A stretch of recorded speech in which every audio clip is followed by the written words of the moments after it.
Porque algunas personas solo quieren escuchar y ser escuchadas. Llega Salvar una Vida, versión radio, un programa con contenido de interés social y dirigido a toda la familia, conducido por Juan Cruz y todo un staff de profesionales.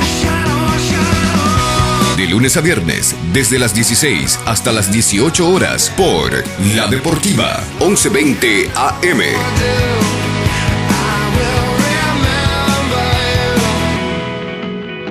Baja tu aplicación desde Play Store y sintonizanos desde cualquier smartphone en todo el mundo. Buenas tardes, doctor Juan Carlos, ¿cómo le va? ¿Qué tal? Buenas tardes a ti y a toda tu audiencia. ¿Cómo andamos? Muy bien, doctor Juan Carlos, gracias por esta entrevista. Queremos hablar un poco en relación al tema síndrome de Down aquí en el país, cómo usted ve principalmente toda la situación de aquellos quienes pasan por esta situación, por aquellos chicos, ¿no? Adolescentes que están con este síndrome en cuanto a la sociedad misma, ¿verdad? Estuvimos hablando hace instantes sobre una maestra parvularia con síndrome de Down en la Argentina y ya es maestra, la oportunidad que tiene. ¿Cómo ve al país en cuanto a este tema, doctor Juan Carlos? Bueno, en primer término, yo creo que en nuestra sociedad, en función en lo que hace a las personas con discapacidad en general, no solo el síndrome de Down, sino que en general las discapacidades intelectuales, sigue siendo un poco discriminatoria y un poco cerrada, aunque debemos reconocer de que existe hoy día mayor apertura y con esfuerzo de algunas instituciones, empresas, grupos sociales que han dado cabida dentro de su actividad a personas con síndrome de Down. Y también esto es mérito sobre todo de la postura, la lucha que han hecho muchas familias que han recibido en su seno a hijos o hijas con síndrome de Down. Aunque también es conocido, aunque también es palpable de que hoy día siguen existiendo familias que se niegan a efectuar este camino, este difícil camino de la inclusión, y prefieren tenerlos al margen, encerrados, sin darles una debida estimulación, sin darles una debida atención, y nada más teniéndolo allí sin permitirles una integración una inclusión dentro de la sociedad en que vive. Entonces, a partir de esta realidad, yo creo de que existen esferas, existen campos o sectores dentro de la sociedad que han sabido recibir, han sabido aceptar y lo han incluido hasta a las personas con síndrome de Down, y otras que no. En lo que hace por ejemplo, a lo que es la educación, nosotros desde el año 1998, hace 20 años ya casi, ¿verdad?, venimos luchando por la inclusión educativa de las personas en contra de lo que en ese entonces pregonaban el Ministerio de Educación, el gobierno e inclusive la mayoría de las familias, que eran siempre partidarias de una educación segregada en escuelas especiales para los chicos. Esta situación se da un giro más o menos a partir del año 2011 o 2010, cuando los préstamos que empieza a recibir el gobierno vienen condicionados a que se haga la apertura de la educación inclusiva, así como también se tome en cuenta los componentes como la sostenibilidad del medio ambiente y las cuestiones de género. A partir de ahí es que el ministerio empieza a cambiar su enfoque y empieza a abrirse a la inclusión educativa de las personas con discapacidad en las escuelas regulares, en las escuelas normales, digámosle, ¿verdad? Entonces, desde ese momento, instituciones y fundaciones y asociaciones que tradicionalmente han estado en contra de la educación inclusiva, han dado un giro y hoy día se han embanderado con esta lucha que sin embargo antes no tenían la vereda opuesta. Pero en fin, eso no importa. Hoy día contamos desde el 2013, a fines del 2013, si no me mal recuerdo, 2015, contamos con una ley de educación inclusiva, por la cual todas las instituciones del país, públicas, privadas o privadas subvencionadas, están obligadas a recibir a las personas con discapacidad. Y también al tiempo de recibirlas tienen el derecho de pedirle al Ministerio de Educación y a las organizaciones de la sociedad civil que trabajen en el tema de la educación o con la familia de estas personas con discapacidad, el apoyo y la orientación necesaria para realizar los ajustes, tanto estructurales como académicos, entiéndase ajuste en el currículum, ajuste en los sistemas de evaluación, a fin de que estas personas sean promocionadas y acompañando a sus grupos etarios, digamos, ¿verdad? Entonces, en lo que hace a la educación, ya tenemos la herramienta legal que nos permite, por lo menos, abrir las puertas del colegio, o que nos permite evitar que los colegios no cierren las puertas a las familias con algún hijo o hija con discapacidad que quiera educarse en las mismas condiciones que sus iguales en edad. No obstante ello, existen instituciones que siguen negándose y otras que, digamos, le buscan la vuelta y empiezan a pedir que los padres tienen que hacerse cargo de una maestra sombra o de una maestra de integradora.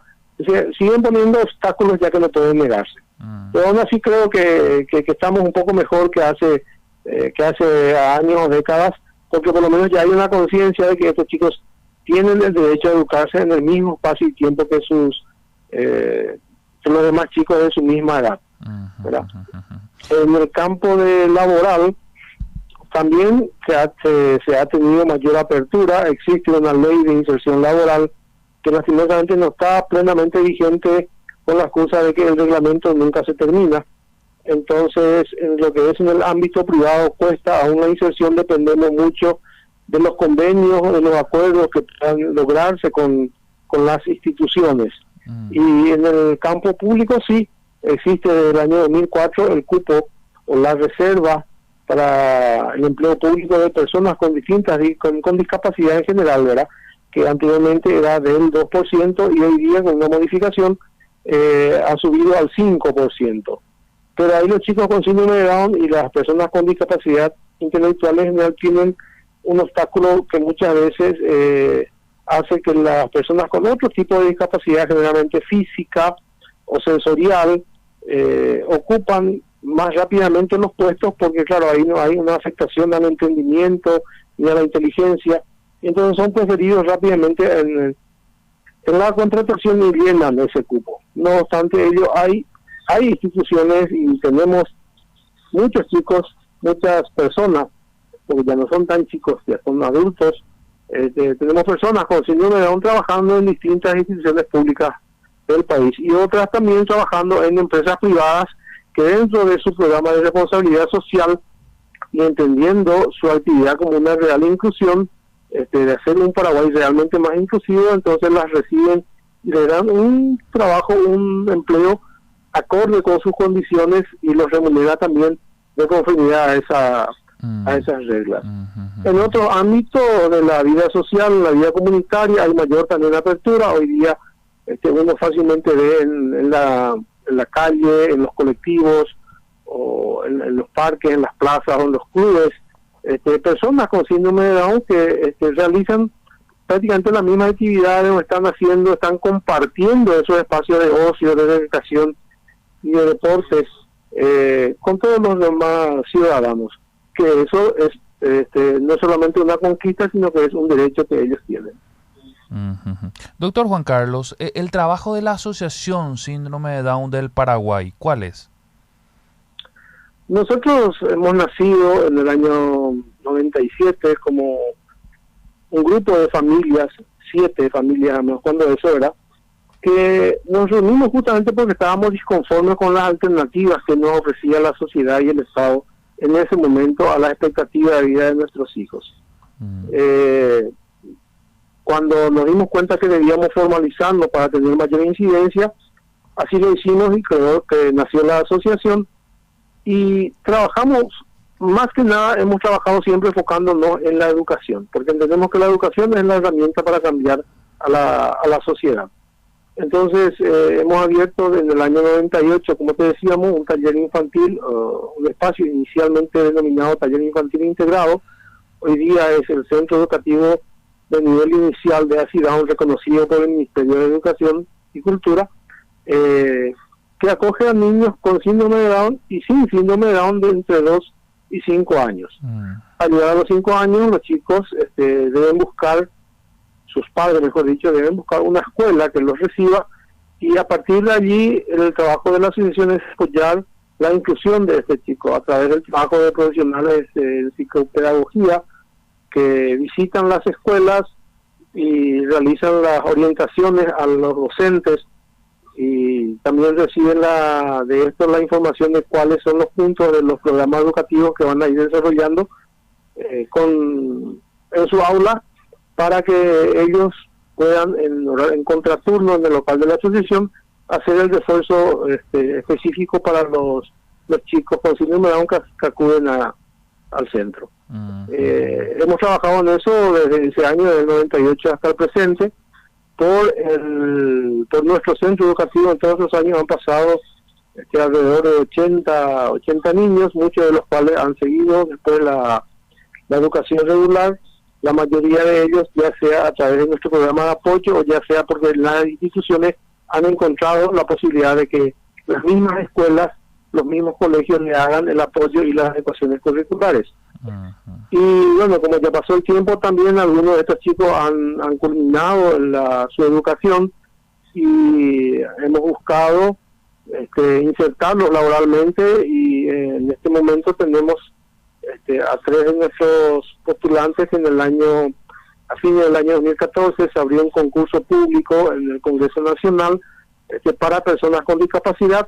Nos hemos presentado, y bueno, ellos gracias a ese concurso han accedido a ocupar cargos dentro del Congreso, y bueno, están trabajando hasta hoy día ahí. También siempre con el sistema de empleo con apoyo que nosotros hacemos a través de una psicóloga laboral que hace el acompañamiento en ese ámbito para los chicos. Aparte de eso, tenemos reuniones periódicas en el local del taller, hacemos charlas sobre diversos temas dentro de lo que es el síndrome de Down, referida a la parte médica, a la parte social o a la parte legal también. Doctor Juan Carlos, ¿qué es el síndrome de Down? Partamos por eso. Digo, ¿por qué hago esta pregunta? Y también la siguiente iba a ser, ¿cuáles son los límites que tiene una persona con síndrome de Down? Y cuáles son también las ventajas, porque muchas veces también al tener límites tienen otras ventajas. Hace un ratito me escribían desde un banco muy conocido, decían, aquí hay una señorita que trabaja a mediodía y es auxiliar administrativo y es súper inteligente. Entonces le pregunto, en este contexto, porque hay mucha gente que está con esa estructura, usted mismo decía, como que hay mucha resistencia todavía en el área laboral, todavía no hay tantas oportunidades como quisiéramos.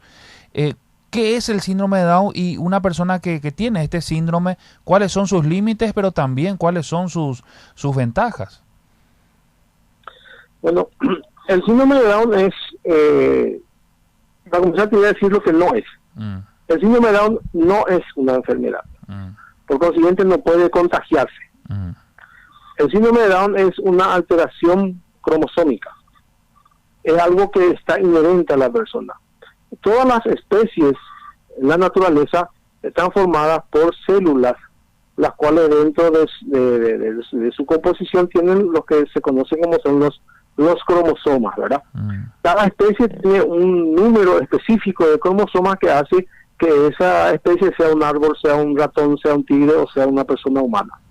La persona humana, el número normal de cromosomas es 46, que están agrupados en 23 pares. 22 pares que son autosomas, es decir, que pueden desarrollarse para formar una parte cualquiera de nuestro organismo, un brazo, una pierna, el cerebro, el estómago, y un par que son los cromosomas sexuales.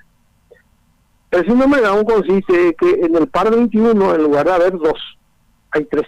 O sea, hay un cromosoma de más.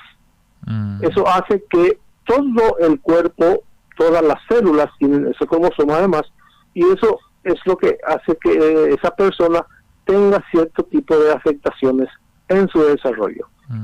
Tiene ciertas características específicas como los ojos rasgados, oblicuos, un canto occipital, las orejas están un poco más bajas y son normalmente más chicas. Algunos tienen la implantación de las líneas palmares de manera transversal y no en forma de M como tenemos la mayoría. Tienen protrusión de la lengua porque o la cavidad vocal es muy chica o la lengua es muy grande.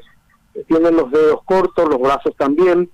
Es decir, una serie de características físicas que lo hace fácilmente distinguibles.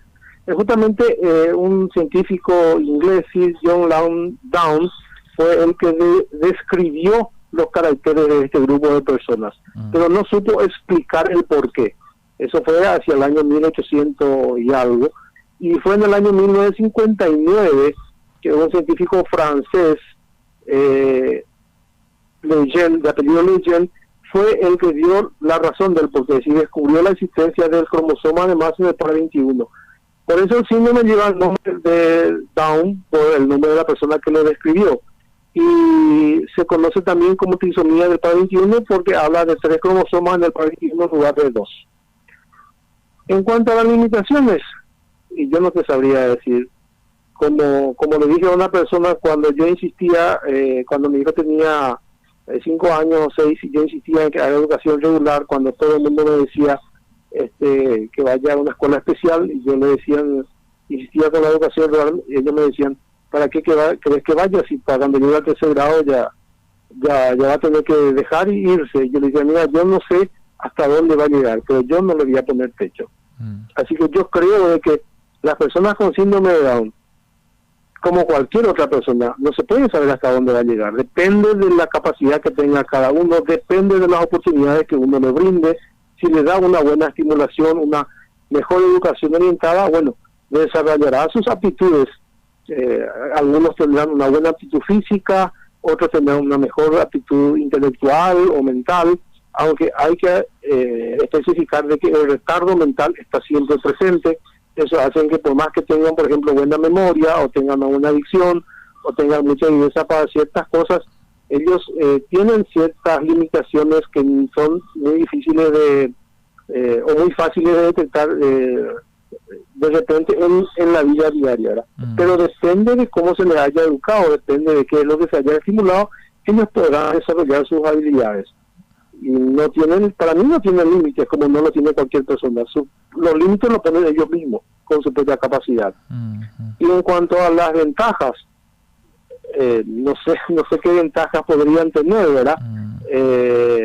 Acá por lo menos yo no lo veo, pero hay países en donde sí, por ejemplo en el Brasil, donde solemos ir de vacaciones, nosotros muchas veces al percatarse los responsables de un local que estamos con una persona con síndrome de Down como mi hijo, a él lo liberan de pagar el costo de su consumición, o nos hacen que nosotros no tengamos que formar fila, pasamos directamente a la actividad a la cual vamos.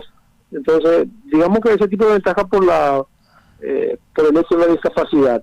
En lo laboral, acá no hay nada arreglado, pero sí hay estudios que en el tema de las personas con síndrome de Down, justamente por las limitaciones intelectuales que tienen, el estrés laboral les llega más rápido, entonces la carga horaria normalmente es menor, porque o si no, a partir de un determinado momento empiezan a desconcentrarse o a tener conductas inadecuadas, justamente porque ya están, para hablarlo coloquialmente, ya están cansados.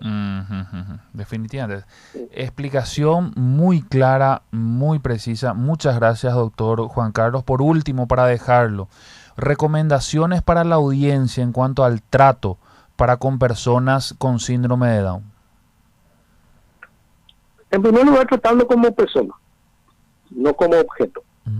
A mí me ha pasado, yo me subí en el ascensor, ahora ya no, ¿verdad? Porque mi hijo ya es más grande, pero antes cuando digamos tenía, no sé, 7, 8 años, y entra alguien en el ascensor y dice, su hijo, sí, mira, qué lindo, mira, qué hermosa criatura, estos son unos ángeles de Dios, etcétera, etcétera. ¿Y cómo se llama? Ahí porque no le pregunta a él, le decía yo. Es decir, le pondrá como persona, pero le trata como objeto, ¿verdad? Porque yo haría esa pregunta a alguien que lleva un perrito, porque obviamente el perrito no me va a poder contestar, pero mi hijo sí le contesta, o los chicos, o las personas con síndrome de Down sí le van a contestar. Ahora, entonces es dirigirse a él, preguntarle las cosas a él. Ahora, solamente en el caso de que él no le responda, entonces sí dirigirse a su acompañante, ¿verdad?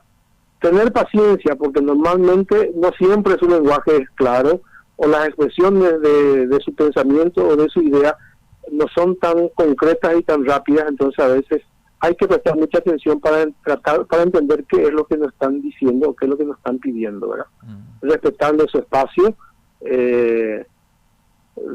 no abrazarlo porque le da, estos chicos son de cariñosos y le abrazan y qué sé yo, a lo mejor no quiere recibir ese abrazo.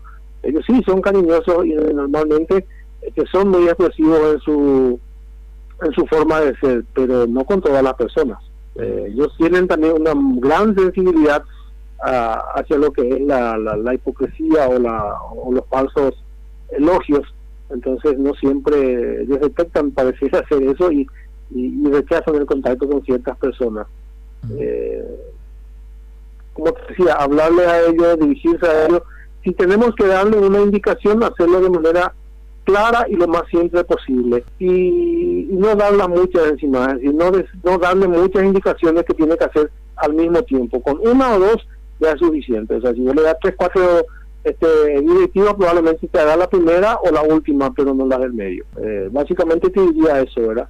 Y respetarle su espacio y su tiempo, respetar su tiempo. Tienen normalmente, como tienen problemas de motricidad, requieren de más tiempo para hacer lo que nosotros hacemos rápido. Se entiende perfectamente. Bueno, doctor Juan Carlos, agradezco mucho este tiempo. Yo sé que la audiencia se enganchó porque hay mucho que aprender más sobre el trato mismo con personas que tienen el síndrome de Down, y apreciar siempre lo bueno y dar esas oportunidades que tanto hace falta. Le agradezco mucho por su tiempo, doctor. Si me permite, te quiero si me das un minuto más, quiero dejarle dos mensajes. Primero, darte la dirección de la asociación que funciona en Asunción, funciona en la calle del Maestro y en Estudio Miranda, en el barrio Herrera, frente mismo a la iglesia San Cristóbal, cerca de identificaciones. El teléfono de línea baja de ahí es el 605-322. Y lo otro, decirle, ahí se pueden acercar los que tengan un amigo, un familiar y que quieran recibir información. Y lo otro, decirle a las personas o a las familias, siempre nos decían uno de los dos extremos. Alguien te dice, mira, el Señor te ha enviado un ángel para tu casa. O si no, otro te dice, mira, el Señor te envió una cruz para toda tu vida. Mire, yo no quiero ni un ángel ni una cruz, yo quiero un hijo, y mi hijo es una persona, respetémoslo como tal. Cierto que el criar un chico con discapacidad requiere de más tiempo, de más dedicación, de más lucha que criar a aquel que no lo tiene, pero también las recompensas son mayores. Los logros que ellos nos brindan, las satisfacciones que nos dan, también las sentimos mucho más grandes que si fuera de otros hijos. Yo eso no te lo puedo decir a ciencia cierta porque yo tengo un solo hijo y mi hijo tiene síndrome de Down, pero sí conozco otra familia que las mayores satisfacciones se los ha dado su hijo con síndrome de Down, no así sus otros hijos. Entonces no hay que ni desesperarse ni tampoco ilusionarse porque uno ve que hay chicos que logran cosas. Hay una nena que es modelo en Nueva York, acá hay chicos que hacen desfile de moda y cosas así, y pensar de que todos van a llegar a eso. No todos van a llegar a eso. Algunos lograrán hacer otras cosas, pero dentro de lo que es cada uno, los logros que nos den a nosotros como padres no tienen precio, y eso es lo que hay que valorar. Doctor Juan Carlos, muchas gracias por sus palabras. Gracias. Ahí estuvo el doctor Juan Carlos Paredes, presidente de Assist Down Paraguay.